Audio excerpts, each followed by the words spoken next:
At my son's table, he leaned in and said, $500,000, what did you do with it? While the doorbell cam had just told me access denied, and my daughter-in-law went pale. I didn't raise my voice. I aligned my fork and knife and let a lifetime of mothering steady me. If they wanted answers, they'd begin with facts.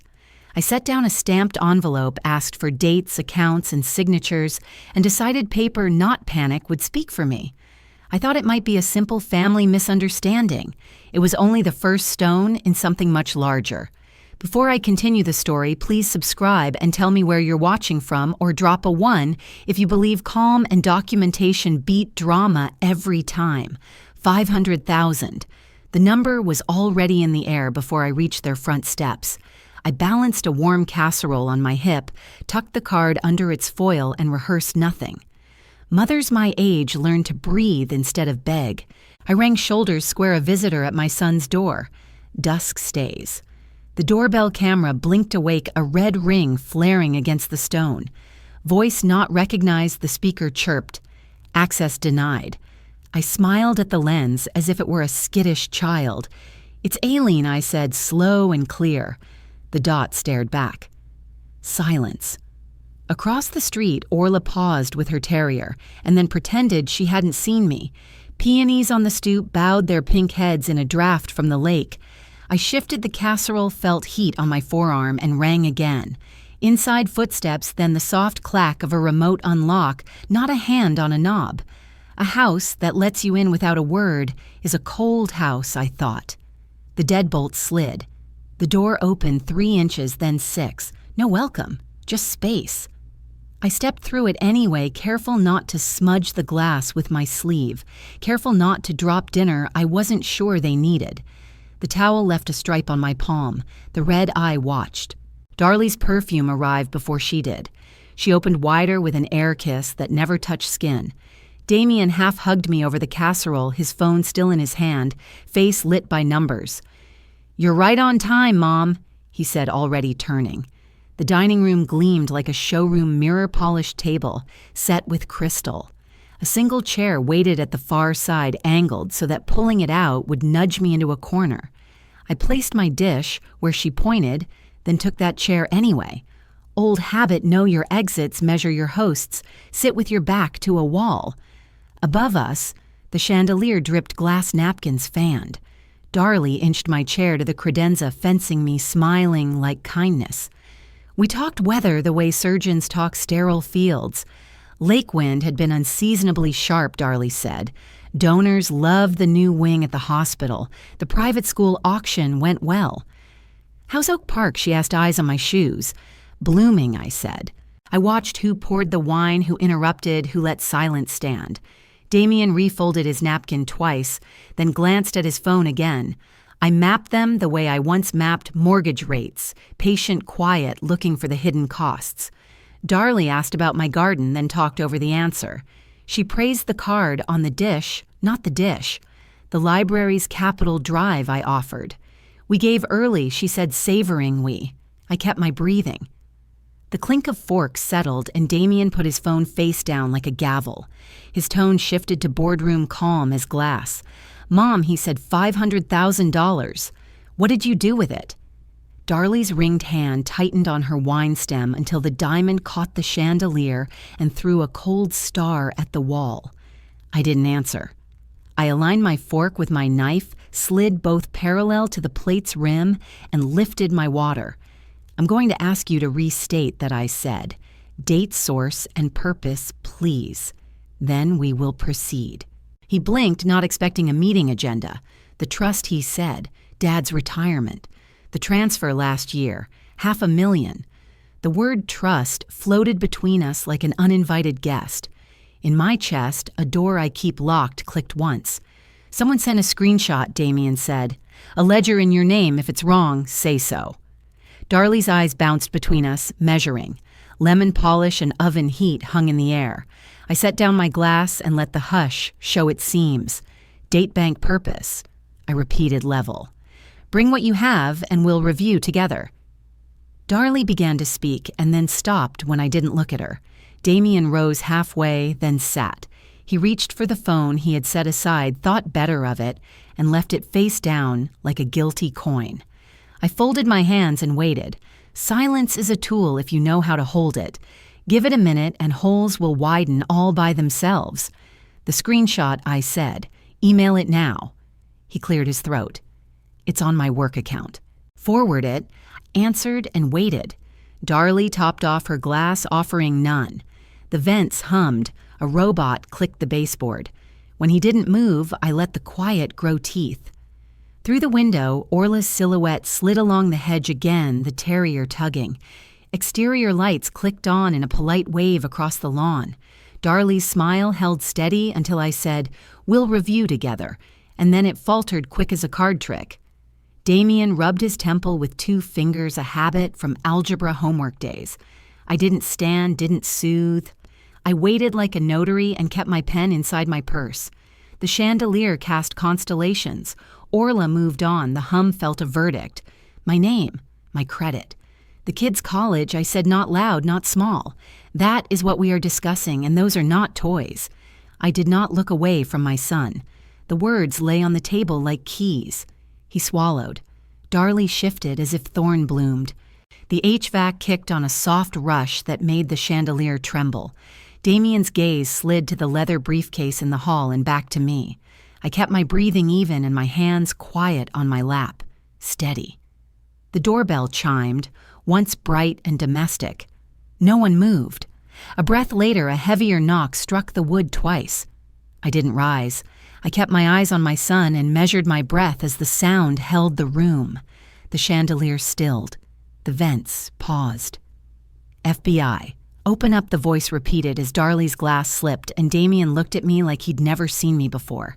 The door opened to 2 agents in Navy, Wind, and Authority following them inside. Grace Navarro. Riker Hale. The woman said, badges steady. May we come in? Damien stepped back. I stayed at the table, back straight, napkin on my lap.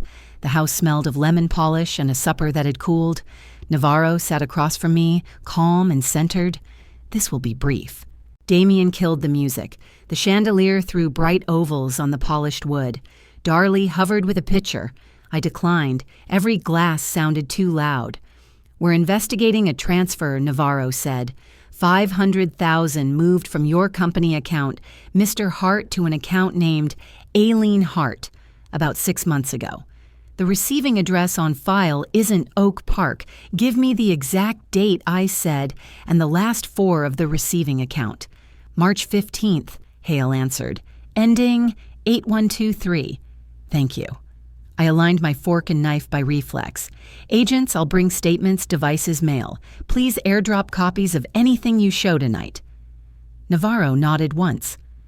Damien passed me his phone. The transfer confirmation hopped onto mine with a clean, indifferent ding. I saved it. On the stairs, Lacey's braid and Micah's socks paused at the turn. I lifted 2 fingers and a smile. They understood and disappeared.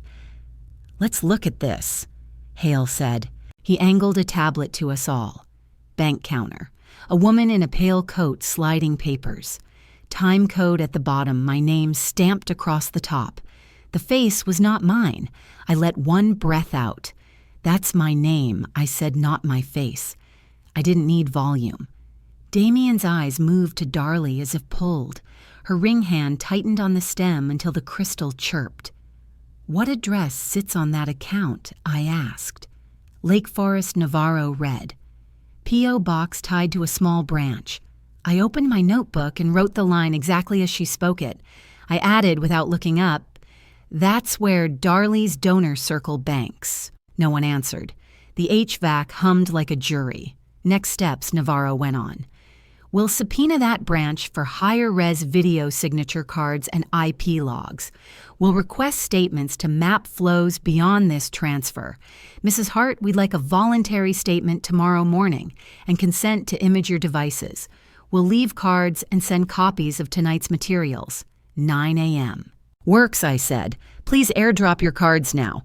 Her contact slid into my phone, then Hale's. I saved them, typed the case number, and circled March 15th on my page. Ink pooled for a moment at the dot. They rose. Damien opened the door. polite even under shock. Cold evening reached in then withdrew as the latch caught. Silence grew and showed its ribs. "Damien," I said, not moving from my chair, "please airdrop whatever screenshot had you so sure." He did. Bank logo amount, the date we kept saying, and the last four Hale had read aloud. "March 15th, I repeated as if anchoring it to the table. The image metadata blinked a timestamp. I noted it beside the circle. He tried for a sentence and didn't find one. I spared him the effort. "We'll review together after we print." My purse buzzed against the chair. "Lacey Gran, my 529 portal isn't showing the balance. Is the site broken?" I looked up. Darlie had gone, pale eyes glassy, on a point past my shoulder where the staircase met the wall. "Send a screenshot," I typed back. It arrived in blue and white, her account name, a line where a number should be, and the bluntest possible amount, 0.3 I kept my voice level. "Damien," I said, and waited until he met my look. "Your daughter's college fund is showing 0. That can't be right," he said. "There should be." "Then we verify." I stood, set my napkin over the plate, moved to the hall table where my bag sat. The legal pad came out a fresh page. I wrote a new heading, 529 audit. Today's date, both grandchildren's names, 3 boxes beneath logins, withdrawals, beneficiaries, small rituals, large rooms. "We print every statement tonight," I said still to him. "Tomorrow we go to the bank together." He nodded, color draining in a way I had last seen when he was 10 and the principal called. For a second he was my boy again before the suit remembered him. I met Darlie's eyes. "Bring me your statements too." She opened her mouth. No words arrived. Upstairs, a bedroom door clicked. The house exhaled differently. My phone vibrated once more. "Lacey again, Gran." It says 0. Navarro set a thin stack of forms on the table. "Voluntary consents," she said. "Sign tomorrow, cooperation noted." I read the headers without touching them. "Device imaging records request chain of custody. Small gears in a big machine." "Anything else from my son?" I asked. "Keep devices powered and available," Hale said. 2 business cards in embossed sleeves remained by my plate. I tucked them into my notebook and copied each number. On the mantel, a photo watched Tux Lake Blue satin 2 children. I didn't linger. "Mom, Damien tried low. Did you ever change your address without telling me?" "No," I said. "And if I had, you could follow the trail without inviting federal agents to dinner." He flinched. The peonies Darlie arranged drooped over a crystal rim.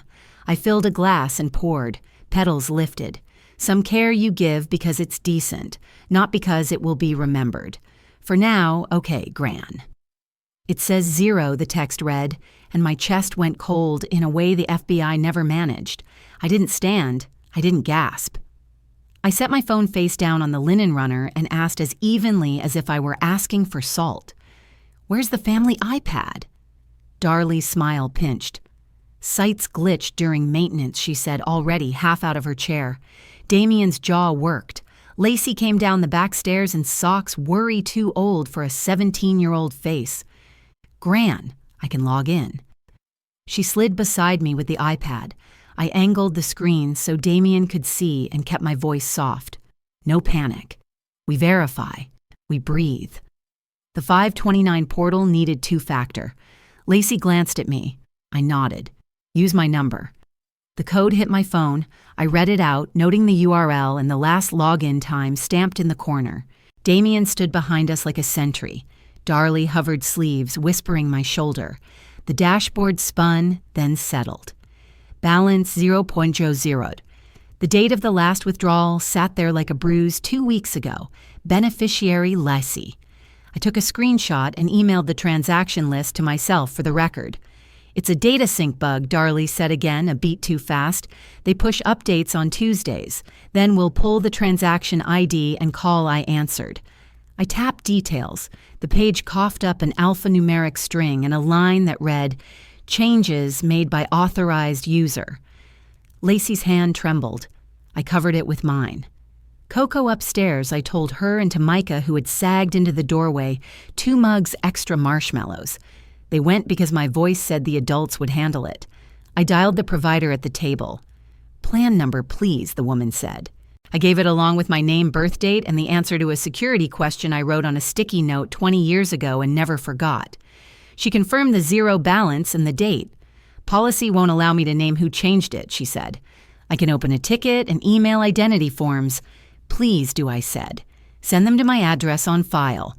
I'll have a notary tomorrow." She read a ticket number. I dictated it into my notes.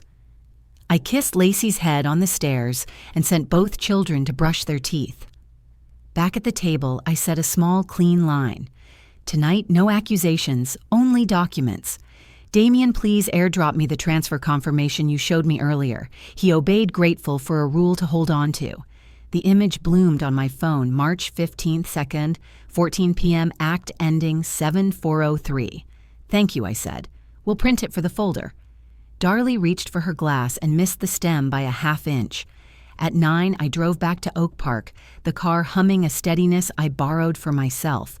At lights, I dictated notes. 03/15 transfer, Lake Forest mailing address. 529-0, pull statements. Subpoena ready. The city slid by. Taillights, a boy tossing fries to a gull. Life continues even when a number on a screen blows a hole through the future you budgeted. Morning tasted like coffee and resolve. I opened my laptop, squared a legal pad, and clicked a Zoom link from a name I'd known only on holiday cards, Colson Avery. His face carried the calm of a man who measures risk. "Mrs. Hart," he said. "Thank you for meeting." "Thank you for noticing," I answered. He smiled without showing teeth. "I flagged anomalies months ago," he said. "Your son's role made internal escalation delicate." He shared his screen, a simple flow chart, crisp arrows, small boxes labeled with dates and last 4 digits. Company operating account, he narrated to an account titled Aileen Hart. Not your Oak Park address, but a Lake Forest P.O. box, then to Designs LLC in Delaware. From there, a cashier's check to a closing attorney in Key Largo. Key Largo. Salt air expensive sunsets and a house bought with somebody else's trust. I kept my voice level. "Do you have registry filings for Designs LLC?" He clicked. The Delaware page loaded registered agent filing date, 6 months after Christmas, no members listed. And the appraiser, another tab. High-res photos of a white stucco cottage with turquoise shutters and a dock, plus a line about rental potential. He pasted links into the chat along with ledger lines, dates, and internal notes. "We can provide affidavits," he said, "and I'll forward copies to the agents." I nodded. "Please also send me the internal report and any emails referencing the transfer. I will provide my statements and my devices. I am not the Aileen at that P.O. box." He met my eyes as if belief mattered less than paper. "Understood," he said. "You'll have them within the hour." When the screen went dark, I sat with the quiet. Anger is hot. Clarity is cold, and I needed the latter. I wrote a list I could execute without theatrics, call the 529 with the ticket number and request identity forms. Pull 6 months of statements, locate license renewals to show the CCTV woman isn't me, and find the Rossetti's receipt from the lunch where I supposedly agreed to take $500,000. I keep receipts. Widowhood taught me that paper talks when people prefer stories. I put the kids' names at the top and underlined them. Beneath that, I wrote one rule in ink: no shouting, no pleading documents only. My hands did not shake. That wasn't because I wasn't hurt. It was because hurt would not move a decimal back where it belonged. I tore the page from the pad, slid it into a clear sleeve, and circled one line in my notebook, Rossetti's no transfer discussed, before I picked up my keys and headed for River North. The trattoria smelled like tomatoes, an old brick, and the manager already had my receipt ready. Paolo lifted a manila folder off the bar as if it were a loaf from his oven and set it between us. No music, midday light on the bottles, his voice low. He had printed duplicates and circled times. Business first, warmth second, which I appreciated. Yes, he slid the receipt across and tapped a square QR code stamped by the register. I held my phone above it. The point of sale timeline bloomed on my screen like a ledger turned glass. There were the items we ordered that night, the time the table opened the timestamp when we signed, and a manager note. Nothing about money moving anywhere else. Paolo leaned in. "Scan the audit trail," he said. It scrolled to an internal log that reads, "Plain as bread. No transfer discussed." He added a short statement on company letterhead and signed beside the date. "If anyone asks, I will speak to it," he said, eyes steady. I nodded and kept my pen still. This was not a place for anger, only paper and ink. Each field matched the meal, no sign of a transfer. I photographed the register, the receipt, and the QR details with the timestamp visible, then emailed the PDFs to 2 addresses I control. I copied the cloud archive, checked the sent folder twice, and asked Paolo to stand by the counter for 1 photo. Evidence travels better when it looks like real life. I added a short chain of custody in my notes, naming who handled each page and exact minutes. Back in my car, I dictated notes into my phone, Rossetti's QR captured at 11:06 manager statement, attached tone, calm. Next stop, the bank branch in Lake Forest that hosted the account with my name and a stranger's handwriting. March 15th stayed underlined in my head. I set a reminder to pull the March bank logs and the call tickets. Ms. Langen met me at the lobby with the careful kindness of someone trained to help without promising anything. I presented my license and the agent's card from the night before and asked for a copy of the signature card for the account that used my name and their Lake Forest mailing address. She invited me to a small glass room. Mr. Reed from compliance joined, shook my hand, and requested patience while they pulled the archive. A printer hummed under a desk lamp. They arranged 2 cards side by side. On the left, my long-standing specimen from years of deposits and endorsements, the same slant that signed permission slips and checks. On the right, the new card letters shaped like mine at a glance, but the pressure wronged the loop on the H open, where mine always closes the cross on the T too low. Mr. Reed looked from one to the other, then set a magnifier over the strokes. He pointed to hesitation marks before the capital A, the kind that happen when a hand traces instead of moves. "We will escalate to fraud immediately," he said. I requested certified copies of both cards and a branch affidavit noting the irregularities and the Lake Forest mailing address. He nodded and called for a notary while Ms. Langen prepared the packet. The lamp hummed. Paper edges lined toward judgment. I asked about the address again. Ms. Langen checked a note on her screen and said prior mailers had come back marked no such unit. Their records showed a private mailbox near the train, not an apartment. I wrote it down and did not circle it. The circle could wait. Outside, a commuter train wailed once as if to mark the fiction of that mailbox. Okay, in the parking lot, I opened my laptop on the passenger seat and tethered my phone. The Delaware Division of Corporation Site Confirmed Designs LLC formed 6 months ago, status active, a registered agent behind a P.O. box. I called the clerk and requested a certified status print formation date and timestamp and the registered agent's contact. While I waited on hold, I typed the entity into my notes and tagged it to the Lake Forest address. The clerk came back with a patient voice and promised to email the certification before close of business. When the email arrived, I saved the PDF and added a timestamp to my notes, then backed it up. From there, I wrote to a Key Largo appraisal office whose name Colson had flagged.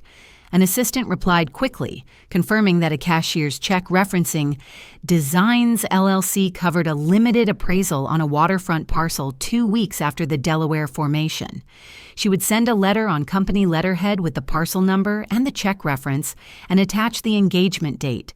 The timing was a clean braid shell, formed funds, routed service ordered.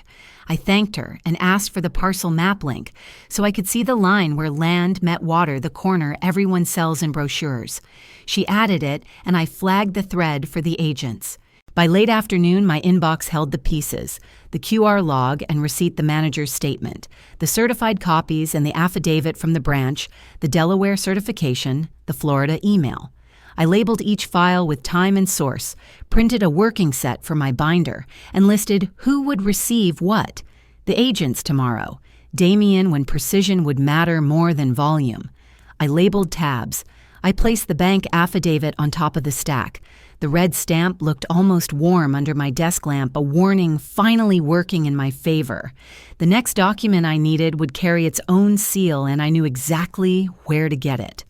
I picked up my keys and the form that would change the day. The recorder's counter was cool to the touch when I slid the power of attorney revocation across for the clerk's seal. Morning light lay in a neat rectangle across the plexiglass, and I kept my hands flat so the tremor that wanted to visit would find no perch. I had taken a number like everyone else. When it blinked on the red display, I stepped forward the way I've stepped through every hard doorway in my life, on my own feet, with my name steady in my mouth. "Good morning," the clerk said. Her badge read, "Ms. Patel. Purpose of recording: to revoke any authority anyone believes they have over my signature," I said, "and to state under oath that my name has been used without consent." She checked my ID, the address, the parcel index I had brought for thoroughness. "You want these indexed under your full legal name, Aileen Margaret Hart," she said. I confirmed. She slid a laminated fee chart under the slot and circled a line in dry erase blue. I passed my card through and signed with the same slant that raised a son and paid a mortgage. "Do you also want certified copies?" she asked.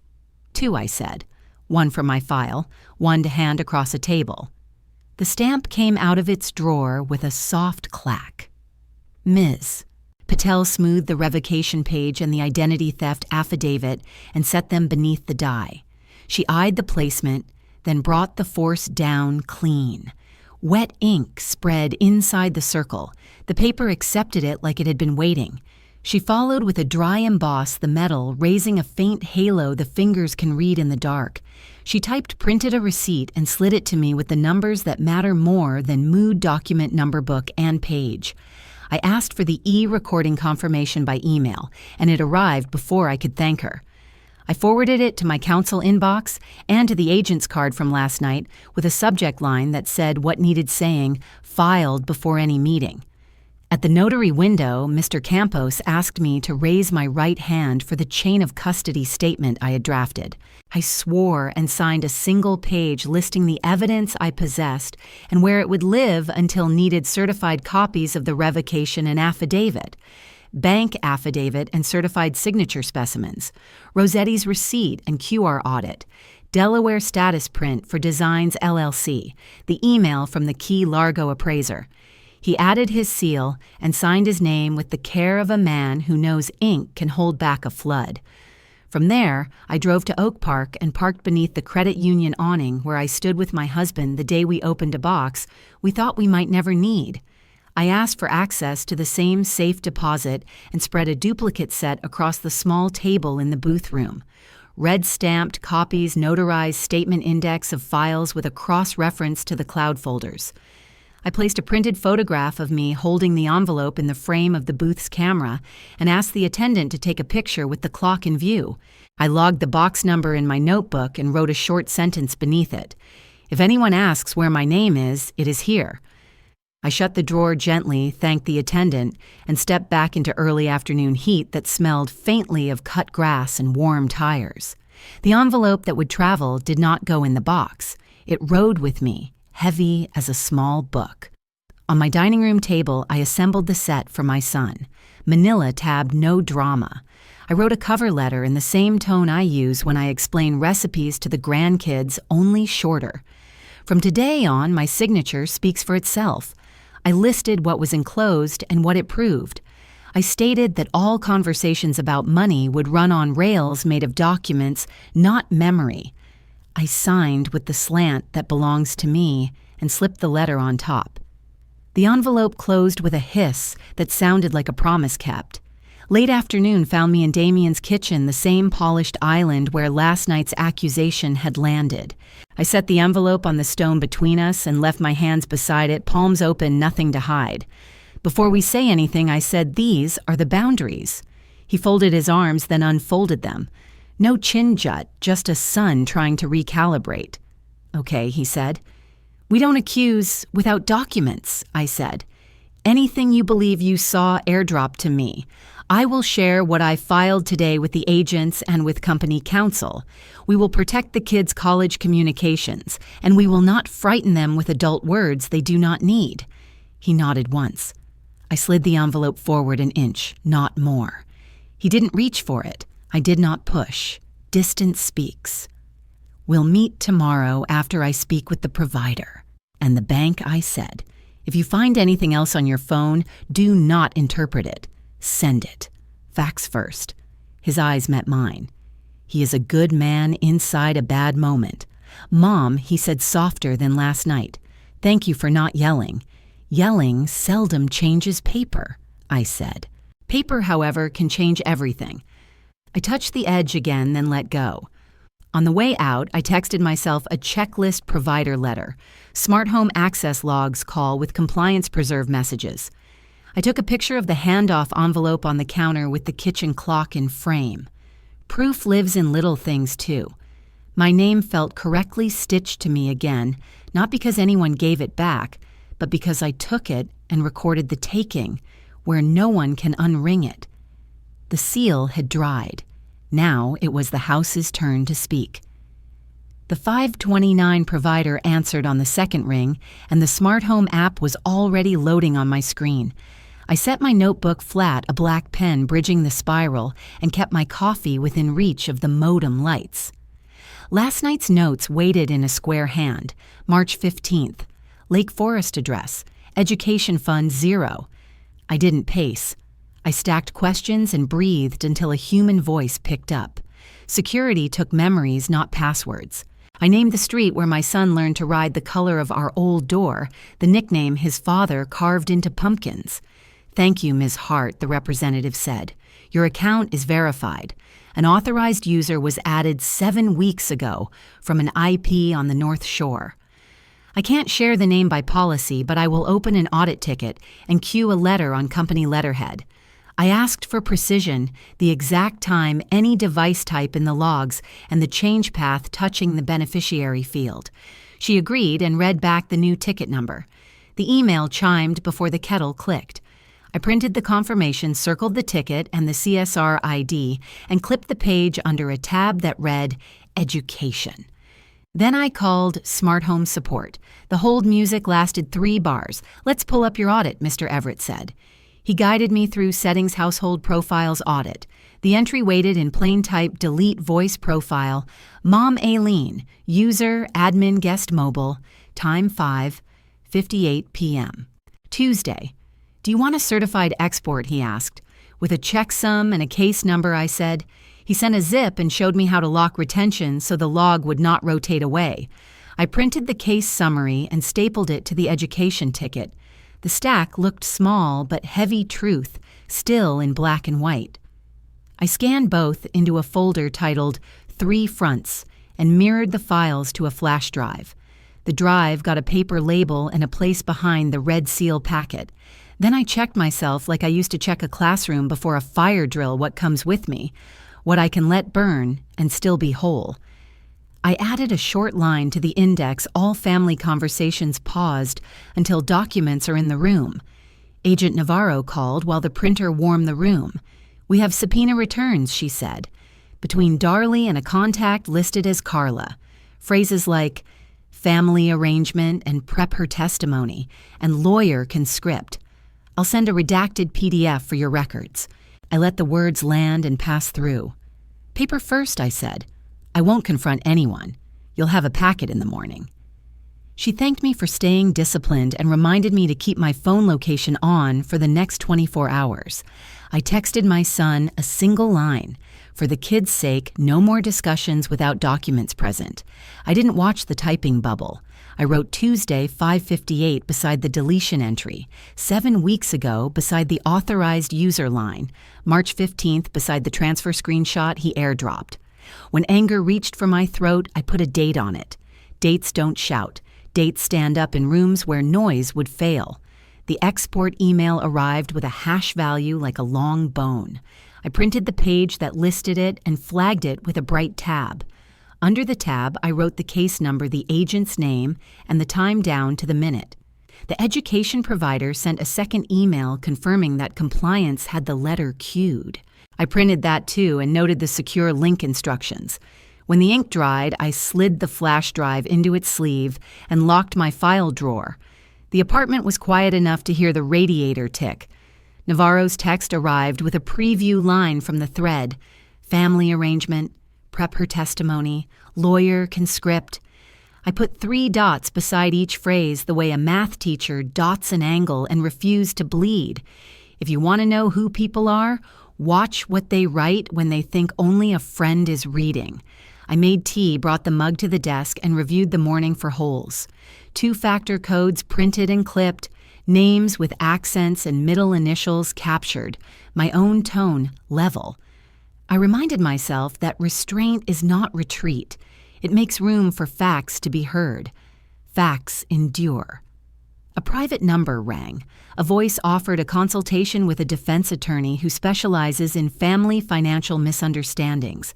The appointment was soon at a small office off the expressway. Bring any documents you have so we can get ahead of this. I wrote the name suite and time like minutes asked for spelling twice, then ended the call and texted Agent Navarro the details with a note. If this is bait, I will keep my hands visible and my phone on. I set duplicates only in a slim folder, left the originals filed and backed up and stood to see what my body would say. It said, "Go wash your cup. Make sure your coat can carry paper without giving you away and tie your shoes like you have somewhere better to be than the past." I laid the folder on the counter, capped the flash drive again and wrote 1 line at the top of the day's notes so I'd see it before I left. If they want me quiet, they'll have to try harder. I slid the flash drive behind the red seal packet and turned out the desk lamp. The room held. My name would hold with it. I picked up the folder and my small purse, set my phone to low, and opened the door to light. I didn't owe to anyone's smart system. Between truth and noise, I chose the sound of paper sliding into a bag. The office smelled like copy toner and bad coffee, and the attorney had a door that locked from the outside. I had parked 2 buildings over, then met Navarro and Hale in the dim garage where the concrete hummed like an old freezer. Navarro clipped a thin recorder inside my cardigan seam, read the device ID aloud, and watched me print it beside the case number on an index card. Hale checked the time. I repeated the phrase once under my breath, plain and forgettable. "Teams on north and west," he said. I breathed slow. I tucked the index card into my wallet, a small square of order when the rest of the night wanted mess. The lobby had old carpet and flickering fluorescents. No receptionist. James Crawford appeared between 2 framed diplomas that listed schools, but not his bar number. "Miss Hart," he said, "thank you for coming on such short notice." A younger man hovered 3 paces behind stocky a keyring riding heavy in his pocket. My paralegal, Nestor Pike Crawford, added. Pike stayed near the door. Crawford's pitch came in 3 sentences each, trimmed to fit a busy calendar. "I specialize in family financial misunderstandings. Federal agents tend to over-theorize domestic transfers, and judges appreciate when we clarify intent. With your cooperation, we can shape a narrative that avoids needless exposure. What is your Illinois ARDC number?" I asked. His smile widened. "We're in a preliminary consultation," he said. "Confidentiality is implied." "Number," I repeated. He did not provide it. Pike nudged the office door, and it whispered shut. I heard the latch catch from the hallway side, the status pin click red. The room became half a size smaller. Tinted glass dulled the hour. Crawford moved the legal pad nearer to me with a capped pen, a stage prop for consent I would not give. "Phone's on the table," he said lightly. "We prefer a quiet location to focus." I set my purse on the chair beside me and left my phone inside it carefully, the way you leave heat where it belongs. "I'll need a written retainer," I said, "your hourly rate scope and your bar number." "You're very process-minded," Crawford replied. "That's good. Process protects us all." "It certainly does," I said and waited. He did not produce anything. Pike eased a half step so his shoulder covered the handle. Ms. Hart Crawford tried again. "You've been under pressure from family. A few days away would help you focus on facts rather than feelings. Our firm can arrange lodging," he added, eyes steady on mine. Pike took the last inch between me and the door. The pen in my hand aligned with the pad's long edge, a habit from years of grading papers. I wrote the time. I wrote the detailed door locks from outside and underlined it once. He wasn't the first man to try to make a room small. I kept my voice even and said, "I need to call Damien about the kids." I set my hands flat on the table and met Crawford's eyes as if we were going to pray. The hallway answered first shoes and radios, then a knock that didn't wait for permission. A tool scraped the latch. The team flowed in low and efficient. FBI Navarro's voice said through the wood, and the door was a door again. Hale moved to Pike. The key ring hit carpet. Pike went to his knees with his palms open like he had practiced surrender in a mirror. Crawford spread his fingers on the legal pad. "This is a consultation," he said, milking each syllable. "And this is a seizure," Hale answered, already pulling a DVR from a ceiling corner and bagging it. They rolled Pike and stood Crawford cuffs against laminate. In the hallway, a heel-clipped tile, quick and familiar. Patricia stood there with her phone still warm in both hands, eyes skating over me to the agents. "I only arranged the appointment," she said. Navarro tilted her head. "Patricia Walsh. Right. We have the thread between you and Carla from 2 nights ago." She read phrases family arrangement prep her testimony lawyer can script. The cuffs closed with a small, expensive sound. Hale handed me a property receipt for the DVR and pointed at the line that wanted my initials. "Chain of custody," he said. "Details matter. Sloppy records expose liars. Always." I signed the way I learned in 10th grade. Navarro unclipped the recorder, sealed it, and wrote the time. The bag label matched the recorder's ID I had written. "Full statement at 8 a.m., she said. "Do you need a ride? I have my car," I answered. "And a family address to reach before the night edits itself." "Keep location on," she said. "Text if anyone follows." Outside, the blue lights painted the slick lot a kinder color than the building deserved. I sat in my car and let my hands be still on the wheel long enough for my breath to find its own pace. Then I texted my son, "Paper only. Kids first." No reply fit the shape of that sentence yet, and that was fine. I turned the key, rolled past the pond, and eased onto the road. I set my route and muted directions before I merged.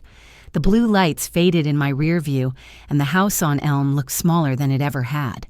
Damien opened the door before I knocked, and for once there wasn't a phone in his hand. I stepped in with the manila envelope. "No talking without documents," I said. He nodded. Darley waited by the island, arms folded, ring turned inward. "I sent Coco to their tablets," I added. He silenced his watch. We took our seats at the kitchen table that has known every season of this family. I slid out the red seal revocation, the notarized index, the bank affidavit. I placed the index on top so no one could pretend not to see the order of things. "Call Colson," I told Damien. He tap-set the phone between the salt and the sugar jar and hit speaker. Colson's voice came level and dry. "Good evening. I'll be concise." Damien said, "We're all here." Colson continued. 3 weeks ago, I filed an internal anomaly memo after tracing movements that began March 15th. I then reported to federal authorities. The path is company account to an account opened under the name Aileen Hart with a Lake Forest mailing address, and then to a shell entity. Cale. "You were protecting the company, and my name," I said. "Yes," he answered. The Lake Forest address returned 2 mailers as no such unit. 2 weeks after the opening, a cashier's check referencing Designs LLC appears on an appraisal invoice in Key Largo. Damien's face slackened. Darley stared at the grout line like it might open. "Thank you," I said, and ended the call. I laid the artifacts where the hood light caught them. First Rossetti's receipt and the QR pull items ordered time seated. No payment talk hidden in a comment field, no line to disguise a bank conversation. Next, the certified signature card and the branch affidavit strokes and slant on the fraudulent card that are not mine beside my specimen from decades of deposits. Then the 529 ticket and timeline showing the zero dashboard and the change by an authorized user added weeks ago. Finally, the SM, and these are clerical mix-ups, Darley said, as if the words themselves could rearrange ink. Systems, burp, people mistype. You're making this bigger than this won't be hard, I answered and slid my phone across the wood. On the screen, the redacted SMS thread Agent Navarro had sent. Damien read the first line, stopped, and read again, slower. Family arrangement. Prep her testimony. Lawyer conscript. Timestamp 2 nights ago. Darley went the color of paper. She reached for the phone, then folded her hand back. Out of context, she whispered. Carla was venting. The kitchen clock made a small, exact sound. I won't be your alibi, I said evenly, and I won't let the children learn lying as a family value. The room stayed very still. Damien placed his palms on the table like a man steadying a ladder. He unlocked the tablet and opened the smart home console. Owner roles, he said. He tapped Darley's name and slid the toggle from owner to guest. The app asked if he was sure. He held the screen so the chandelier's beads shivered across it and pressed confirm. He added my voice profile back, and the system asked me to read a calibration sentence. The lake effect is strongest when the wind is steady, I read. The console chirped and wrote voice recognized. Next, he opened the bank app. After hours line, he said dialing. He identified himself, requested a freeze on the Lake Forest account opened under my name, and asked that any transfer referencing Designs LLC be held pending fraud review. He read the case numbers off the agent's cards. He said, please and thank you. Darley's arms unfolded, folded, and found no place to rest. He ended the call and unlocked a drawer. A silver ring clinked on wood. He slid a fob across the island. Guest room, only, he said to Darley. Until counsel sorts this, you don't touch admin settings, cameras, or the kids' accounts. Attorney contact goes through counsel. No exceptions. This is my home, she said, voice thin. It's our children's home, he answered. Act like it. I texted Lacey to confirm the cocoa and told her I'd booked the campus tour she wants for Saturday. I set reminders for Micah's practice runs and carpool, small anchors for kids who didn't ask for storms. 8 o'clock, Damien said quietly. Your statement. I'll come. I nodded. Documents first, I said. Then feelings. We gathered the papers back into their tabs. I left the envelope centered so no one could claim it wandered. Darley took a towel and wiped a clean counter. The dishwasher hummed like a machine trying to reassure a room. Outside, a Metro horn pulled a long vowel through the evening, and the windows answered with a faint tremor. Mom Damien said finally the word landing like something returned. Thank you. I shook my head. Thank the paper, I said. It remembers what we would rather forget. He laughed once and then rubbed his face with both hands. At the door, I paused to hear the upstairs murmur that means homework has become gossip. It was there, warm, ordinary. I closed my hand around the knob and felt the smooth place where 1,000 grips had polished it. For the first time in weeks, the metal didn't feel like a test. We stacked the papers back into the envelope, and for once the house felt honest. Tomorrow at 8, we'd prove it. We bring each page, the dates speak. We will bring every receipt, every stamp, polite email because paper doesn't argue. It simply waits until someone is ready to read it to. We walked into the federal building at 7:58, and I set the manila envelope on the table like a metronome. Security checked our IDs. Navarro signed the log, then stepped aside as a clerk raised her palm. I raised mine, spoke my name, and swore to tell the truth. The oath felt plain, like saying grace before a meal that helps more than it pleases. Evidence Tech O'Rourke rolled in a gray cart and a label printer. She scanned the envelope barcode, slit the flap, and laid each piece on a felt mat. Red seal revocation, she read, and a sticker snapped out with time and case numbers. Bank affidavit and signature specimens. Rossetti receipt with QR, 5/29 ticket and support email. Smart home audit export check sum noted. Speaker call memo, CFO Avery. The printer stitched a trail of numbers while O'Rourke slid receipts across the table for my initials. We built the timeline out loud. Navarro dated the first page of her pad, March 15th. Wire from company operating to the Lake Forest Aileen Hart account, she said. I added the hour from Damien's screenshot. 2 weeks later, a cashier's check referencing Designs LLC for a Key Largo appraisal. Audit my voice profile deleted at 5:58 p.m. May 20th. Zero balance noticed on the 529 that same evening. Provider ticket opened. Assistant U.S. Attorney Keen Sleeves rolled marked statutes in tidy columns. Keen asked what I knew he would. Any standing powers of attorney revoked and recorded yesterday, I said, nodding at the stop red stamp. Any cash gifts or informal loans that could be construed as consent? No, I said, and slid Rossetti's log forward. Food, wine, no side note about money. Any prior accounts using an alternate address? No. He compared my specimen signature to the Lake Forest card under a gooseneck lamp, angled it once, then twice. Different hand, he said. No triumph in it, just a fact. Through the glass wall, a chain of blue moved.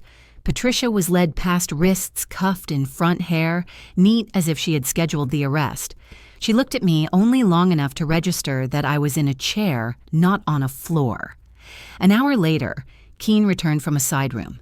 She's asking for a proffer, he said, willing to tell us how this runs for consideration. He read from his notes. James Crawford as fixer, Nestor Pike for pressure, a woman named Carla who scripts testimony and preps family arrangements. Plan was to isolate you for retraining your story. The words sat in the air and did not melt. Hale rolled in a folding board. When he opened it, lines and boxes bloomed. Designs LLC in the center, arrows to a Florida title company, Miami escrow. Then out to other shells with names that sounded clean. Pine Rock Holdings, Sunstream, Gatewell. Dates climbed the margins like staples through years. 6 states, 15 years, Hale said. Elder accounts, small companies, sometimes a divorce thrown in to confuse the audit trail. The Lake Forest address you circled sits at the hub for this branch. He tapped the map where our city lived in marker ink. Navarro folded the board shut and faced me. We're asking the court for a no-contact order today, she said. We'll also set a safety plan route variance called Tree Secure Courier for any originals. You will not meet anyone from that map alone. I agreed. She slid a form across. I listed my usual routes: the Park Loop before breakfast, the Oak Park Library, days my volunteer shift at the shop. I wrote where I park and which elevator I take when my knees argue. Practicalities matter when fear dresses as caution. I want to be precise about my role, I said when the paperwork paused. I will testify. I will not confront anyone privately. Updates to me by email, not calls after dark. If something must be picked up, it goes by courier. Navarro nodded. Keen asked grand jury availability. Yes, I said. Put it in writing, and I will show up in shoes I can stand in. He almost smiled. His eyes stayed at work. O'Rourke reboxed the exhibits and smoothed chain of custody tape with her thumbnail down. She printed a fresh receipt and slid it toward me with a blue pen. I signed. The sound of my pen on paper had a steadiness I recognized from long ago, balancing a checkbook on a kitchen table at 2 a.m., a baby monitor hissing nearby, a life held together by subtraction and faith. The envelope that had been a metronome was now a clock with a direction. On our way out, we passed the glass again. Patricia looked smaller-seeded lipstick, too bright for the light. I felt no triumph, only the dull recognition that consequences take their own time to arrive, and they seldom ask if the weather suits you. At the revolving door, Navarro touched my sleeve. You did this the right way, she said. Not many do. Paper doesn't lie, I told her. People get tired and do. She tucked a business card into the side pocket of my purse, even though she knows I already have one. A gesture, not a necessity. Outside, the morning widened into bright Chicago noon that makes flags look like decisions. I slipped the property receipt into my bag and kept a duplicate set aside for Damien tonight. I sent one text, "We're steady. Bring nothing to the kids but calm." The phone stayed quiet, which was an answer I could live with for a few hours. Keen gave me the no-contact draft. One line in and my shoulders lowered a fraction. Helped. By noon, the lake wind had picked up, and so had we. There was a property hearing to make right. The clerk stamped hearing set in red, the word looking like a door opening. Miss Vega slid our packet beneath the glass. The timestamp thunked. Damien held the red seal documents like plates that mattered. I signed the verification and affidavit with the care I reserve for prescriptions. No speeches. Ink date receipt. Chicago hummed behind the windows. Case number assigned, Chancery 2407. The bailiff posted the call sheet with blue tape. I sorted my tabs: A, the Rossetti receipt with the QR log; B, the bank affidavit and signature card mismatch; C, the 529 ticket with timestamps; D, the smart home audit export; E, the redacted SMS using family arrangement and script testimony; F, the E, recording receipts. Damien didn't hover. He anchored. "We're ready," he said into the air. When the bailiff called our case, I raised my right hand and kept my voice even. I walked the court through the dates deletion of my voice profile at 5:58 p.m., an authorized user added to the 529 7 weeks prior, the CFO's memo and federal referral, Designs LLC and the Key Largo appraisal, the consultation and arrests. No adjectives. Pages and clocks did the work. Judge Moran read fast pen ticking. Her eyes paused at the 5:58 p.m. line. "Notice to institutions," she asked. "Preliminary with formal notices upon order," I said. She nodded. "Specific facts show immediate and irreparable injury. Emergency temporary restraining order granted as to identity and assets. Respondent is enjoined from transferring, concealing, or accessing funds in the Lake Forest account or any account opened using petitioner's name or likeness. Respondent removed from all 529 permissions and digital access profiles. No contact outside counsel present. Return date set in 14 days. Service by sheriff and email authorized." We narrowed it carefully. For the children, I said, "Please allow ordinary groceries and school needs with a daily cap." She added carve-outs in the order. Damien said, "Thank you, Your Honor," in a tone I hadn't heard since a coach found his glove. The clerk slid the signed order for copying. The bailiff explained service sheriff's special process, server, and email as authorized. Make the record clear the judge added this order restores the petitioner's digital access and freezes any attempt to impersonate her. The court reporter nodded without looking up. I watched the pen move, turning our week into lines the law could carry forward. In the hallway, I photographed the minute order and signature, the red stamp still warm. I emailed images to Agent Navarro and to the 529 compliance address with a single subject, "Case no order," attached. Damien forwarded bank alerts to counsel with the judge's instructions. The air felt less recycled. Florida next. I called the title counsel under the paperclip, "Ms. Duarte." "We've filed in Chicago. An emergency TRO is in effect," I said. "A notice of identity theft and claim of adverse interest will be recorded." She was brisk.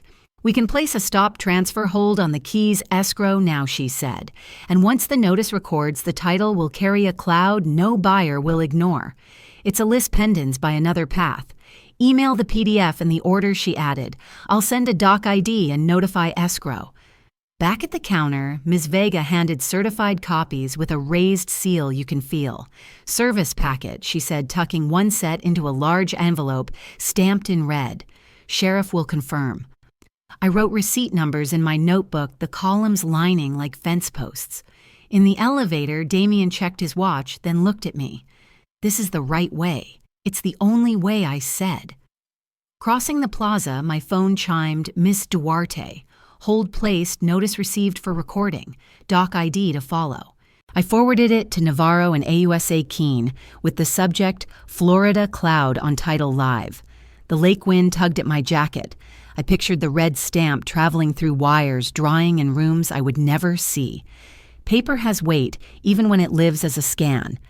Still, we stopped under the Picasso to check the list. File-stamped petition. Yes, TRO order and minute entry in the envelope. Service started. Sheriff and process server engaged. Email sent. Title hold in Florida active. Notice queued. Bank alerts rerouted and monitored done. Kids tonight. Pizza as promised. I texted Lacey and Micah the menu pepperoni versus pineapple and got emojis that started a debate. We always end with half and half. It isn't compromise, it's peace made on a plate. On the train, I drafted a brief cover to Damien's counsel attaching the order and list of institutions noticed. For avoidance of doubt, I wrote all communications to me should be through counsel or in writing. I will not discuss facts privately. Please confirm receipt. I read it for temperature and sent it. My hands were steady. The car swayed, but the words did not. At street level in Oak Park, the sun had shifted to the hour that turns porches into stages. I set a certified copy on my refrigerator next to Micah's schedule and Lacey's tour dates. A house needs rules you can point to. A family does too. Damien went to get the kids, and I laid out paper plates. We ate later without talking business. The order rested in the next room like a shield you don't flaunt but keep close. The order was warm from the copier when we left, and by morning it would be posted where it mattered most. The minute order hung on the fridge next to Micah's schedule, and the house felt like it finally had rules. Coffee burbled. The street was still. I packed lunches while Damien checked the calendar for the return hearing. When phones buzzed, we looked at the red stamp first, not the screen. Thank you, he said, not as ceremony, but as muscle memory. I slid granola bars into brown bags and taped notes with jokes only the kids would laugh at. Lacey came down tying her shoes. Do rules mean safe? She asked, whispering like the walls might answer. Rules mean seen, I told her. If something scares you, show me, and the rule will carry it. She nodded as if cataloging the line. We waited at the curb until the bus doors folded. Micah pressed his palm to the window in a wave. When the bus turned the corner, the neighborhood exhaled, and I took the porch step like a small bow to an ordinary morning. The quiet lasted 8 minutes. My phone sang 3 notes from 3 places bank alert. Failed login. 2-factor denied. 529 portal blocked authentication. Smart home owner role request denied. The times lined up like fence posts. I took screenshots, wrote the minute 7:14 a.m., and forwarded the images to Agent Navarro with the subject line, per TRO, attempted access time stamped. Then I set the phone face down and breathed the way widows learn 4 in 4 hold 6 out, so heat leaves as air not words. Damien called the fraud desk and put it on speaker. He added voice phrase lockouts and a human callback for any profile change. No exceptions, he told the rep. Court order on file. The rep read back the notes. I asked her to include last night's incident number and today's alerts. We printed the confirmation, stapled it to the order, and set the stack beside the salt. If a storm wants in, it can read, I said. He smiled without humor. Let it read. By afternoon, the house found its rhythm again, homework, a casserole, the mail slot clacking with circulars. Then Lacey hovered with her phone. I think I'm supposed to say something, she said. On the screen sat a direct message from an account with her stepmother's face and a new handle. Help Grandma remember the lunch where we agreed. Say she forgot because of stress. You know she doesn't mean harm. The words wore a soft sweater and carried a hard stone. You're not a witness, I said steady. You're a child. This is ours to handle. Thank you for showing me. I saved screenshots, exported the thread as a PDF, and forwarded it to Navarro with the alerts. What do I say back? She asked. Nothing, I said. The rule will answer for you. If anyone asks again, show me first. Her shoulders dropped. The phone went into her pocket like it had weight again, and not a leash. Damien set his phone to speaker and called Mr. Harrow Darley's counsel. Per the order, he said no direct contact to the children. We received a manipulative message today. Please acknowledge in writing that all communications go through counsel. Harrow's sigh sounded like paper sliding off a desk. Noted, he said. I'll remind my client. We'll need it in writing, I added. An hour later, a 1-line email arrived and was printed and stapled to the TRO copy. At dusk, Knuckles hit the door 2 crisp raps. 2 Winnetka officers stood on the stoop. Welfare check, the taller one said. Anonymous call. I invited them to the kitchen and set 2 glasses of water on the table. There's a court order on the refrigerator, I said, and counsel's email on top of this stack. They read, asked quiet questions, glanced toward the stairs, and relaxed when they saw dinner plates drying in the rack. "This looks like a misuse of the process," the shorter officer said. "We kept dinner simple: butter noodles, cucumbers, apple slices, and cleaned up without speeches. After dishes, we drafted our charter at the kitchen table. 3 rules written in ink. 1. No secrets about money. 2. No lying to help an adult. 3. Ask Grandma if scared." Lacey dotted her E's with full stops, not circles. Micah asked if the charter needed a title. "House rules, not war," I said. "Why not war?" he asked. "Because war makes winners and losers," I said. "Rules make a house." We all signed, then I laminated 2 wallet-sized cards and slid them into backpacks. When the table was clear, I spread the paperwork and wrote the day's list at the top. Alert saved. DM preserved. Council acknowledgement printed. Incident number logged. I emailed Navarro the DM and the welfare check number with a short note. Damien set calendar holds for the return hearing, blocked 2 afternoons for statements, and copied counsel, so there would be no mystery about our movements. The house softened around the edges the way a face does when it knows it can sleep. I washed the 2 glasses the officers never touched and hung a dish towel like a flag, only we could read, not surrender, not battle, just order. In the quiet, the refrigerator hummed, and the minute order glowed a steady red. Lassie poked her head around the corner. "Can I sleep with the door cracked?" "Yes," I said. "The rule will keep watch." She smiled and left a trail of shampoo and pencil dust behind her.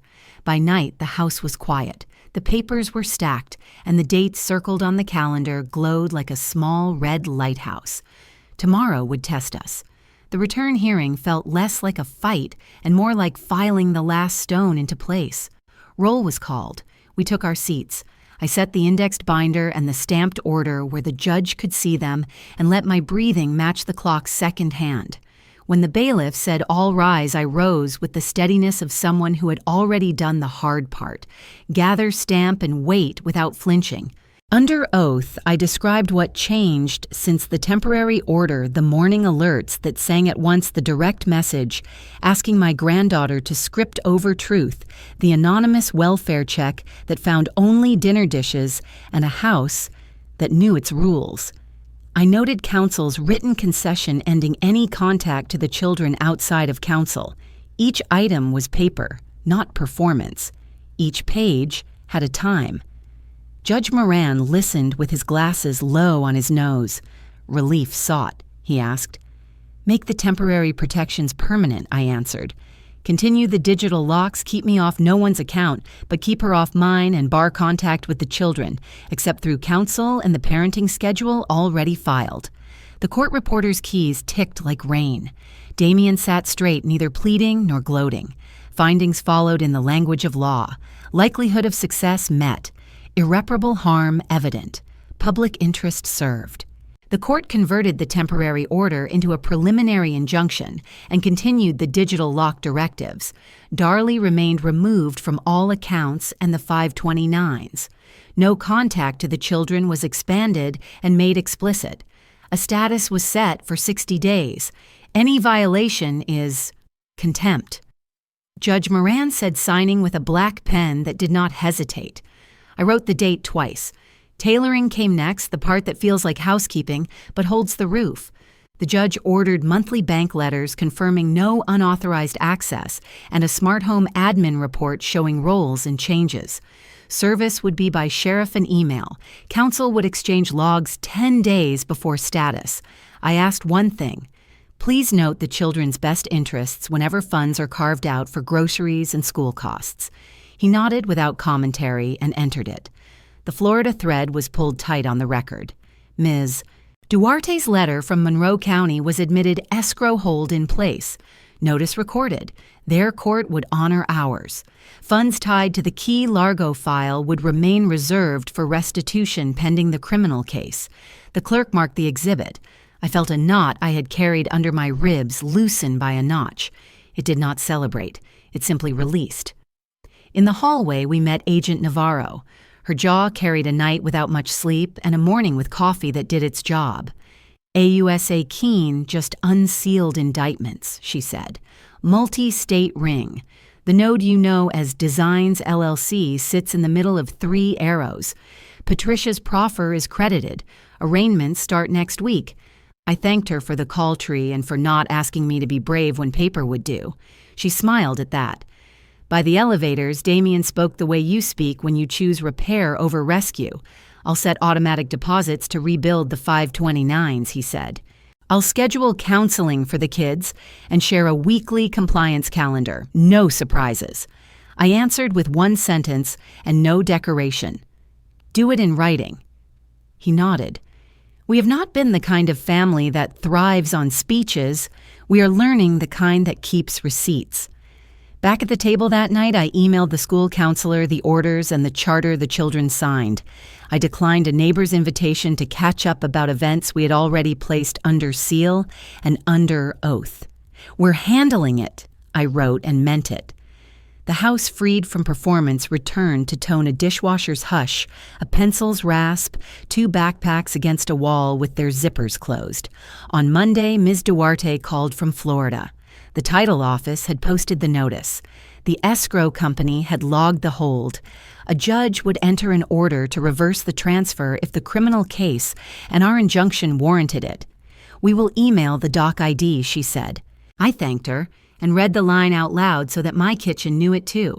The window over the sink held a square of lake sky that looked like forgiveness without the forgetting.